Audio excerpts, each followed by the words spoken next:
بسم اللہ الرحمن الرحیم، اللہم صلی علی محمد و آل محمد و عجل فرجہم۔ ہم بات کر رہے ہیں سورہ مریم کی۔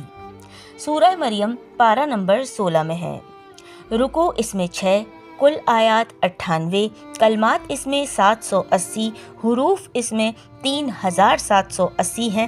آیت نمبر 16 کا ترجمہ یہ ہے کہ اور اے رسول اس کتاب میں مریم کا ذکر کیجیے جب وہ اپنے گھر والوں سے الگ ہو کر مشرق کی جانب گئی تھیں۔ سورہ آل عمران کی آیت نمبر 35 اور بعد والی آیات میں ذکر کیا جا چکا ہے کہ جناب مریم سلام اللہ علیہا کی والدہ ماجدہ نے اپنی منت کے مطابق جناب مریم سلام اللہ علیہا کو عبادت کے لیے بیت المقدس میں بٹھا دیا تھا، اور ان کی کفالت جناب زکریا علیہ السلام نے اپنے ذمے لے لی تھی۔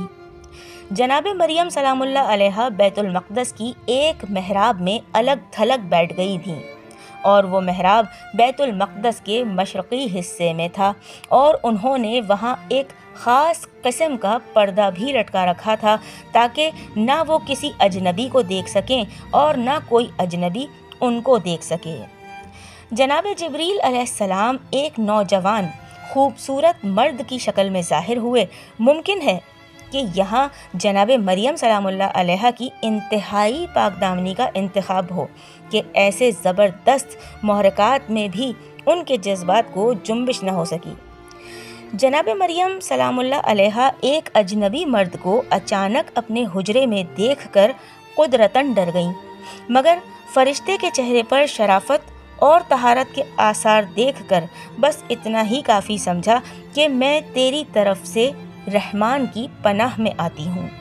اگر تیرے دل میں خوف خدا ہوگا تو میرے پاس سے چلا جائے گا۔ جی سامعین گرامی، یہ تھا سورہ مریم کی آیت نمبر 16 کا ترجمہ۔ ویڈیو آپ کو پسند آئے تو اسے لائک کیجیے گا، شیئر کیجیے گا، کمنٹ کر کے اپنی رائے سے آگاہ ضرور کیجیے گا، اور چینل کو سبسکرائب لازمی کیجیے گا۔